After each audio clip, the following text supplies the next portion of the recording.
There are moments in life that change everything. They creep up on us when we least expect them, unraveling the certainties we once had and making us question everything. I could never have predicted how a single conversation that night would change the ground beneath my feet. It started out as a normal night. The house was quiet, with only the distant hum of the refrigerator and the ticking of the clock on the wall. My mother had gone away for the weekend, so it was just me and my stepfather in the house.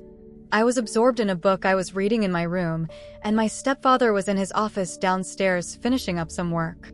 It was one of those nights when the silence felt heavier than usual, pressing against the walls and filling the space between us. I had no intention of seeing him. I was only occasionally aware of his presence in the house and rarely thought about him. But as the night settled in, there was a knock at the door. Softly, hesitantly. I frowned. I had never knocked before. He usually just called from downstairs if there was something wrong. The change in his demeanor sent a strange shiver down my spine. I hesitated before answering. "Come in." The door creaked open and there was my father-in-law. He stood in the doorway, his expression unreadable, his posture tense. The sight of him made me uneasy. He was not the type to show his emotions, but the way he looked at me told me that he was thinking something inside. "Can I have a word?" His voice was low and cautionary. I nodded slowly and sat down on the bed.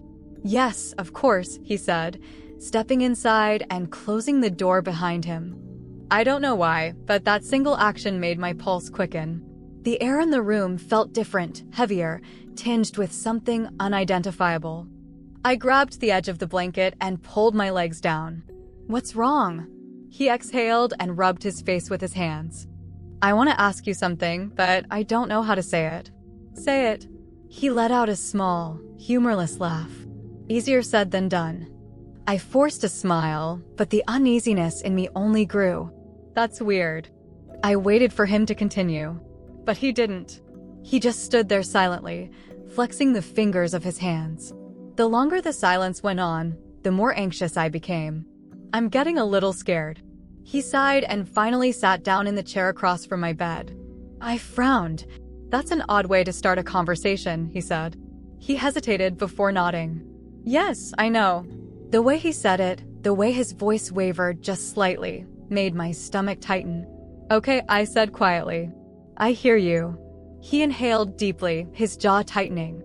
The words sent ripples of confusion through me. I frowned and shifted in my seat. "Help me with what?"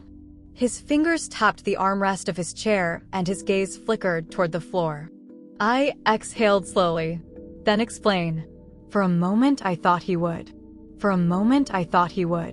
But instead, he ran a hand through his hair and his shoulders tensed. The way he said it, the way his voice sank into something almost defenseless, made my heart beat faster. I swallowed hard. "I can't promise anything until I know what it is." His lips pressed into a thin line. "And finally, I want you to trust me." The weight of his words lay between us, thick and suffocating. I had no idea what he was going to ask. But deep down, I already knew that this was the moment when everything changed. And I didn't think I was ready for what would happen next. The weight of his words loomed between us like a thick fog, impossible to ignore. "I want you to believe me." I stared at him, my heartbeat echoing in my ears. I had always trusted him. But the way he said it now, the hesitation in his voice, the tension in his shoulders, made me think he was trying to ask for what I could not give. I swallowed hard. "I trust you," he breathed out, nodding slightly. "Good. I need your help. I don't know how else to ask for it." His tone was cautious, as if he was afraid of my reaction. It only increased my anxiety. "What kind of help?" I raised my eyebrows. "Vague." He exhaled sharply and ran a hand through his hair. "I know. Just promise me you'll listen before you say no." My stomach twisted. I didn't like the sound of that, but I nodded anyway. "Okay." He shifted a little in his chair. "Finally, I need you to keep a secret." The words hit me like a punch in the gut. I blinked, caught off guard. "What secret?" He leaned forward and rested his elbows on his knees. I couldn't read his face, but there was something in his eyes. "It's a secret you can't tell your mother." I straightened my back. "What do you mean?" He hesitated. I stared at him, breathless. What mistake? He exhaled and rubbed his face with his hands. Like everything will change when I get out. A cold dread settled in his stomach. I didn't know what I was expecting, but it wasn't this. He looked up at me again, and for the first time I saw something feeble in his expression. His always calm expression cracked. My fingers gripped the blanket on his lap tightly. Fix what? Silence. A long, painful silence. The words shocked me, froze me in place. I processed the words, trying to make sense of what he was saying. You mean? He nodded, his gaze dark. I let out a shaky breath, my mind reeling. I had never thought of him as someone who would betray my mother. But now, sitting here, watching the guilt spread across his face, I realized that I had never known him at all. Since when? My voice was barely more than a whisper. He hesitated. A heavy silence filled the room. I shook my head, trying to piece together the pieces of my thoughts. Why are you telling me this? His lips were pressed thin. I let out a quiet laugh. Correct? How? He exhaled slowly. I looked at him, my chest tightening. You want me to keep your secret? His gaze met mine. A lump formed in my throat. This was not about love, nor was it about loyalty. It was about damage control.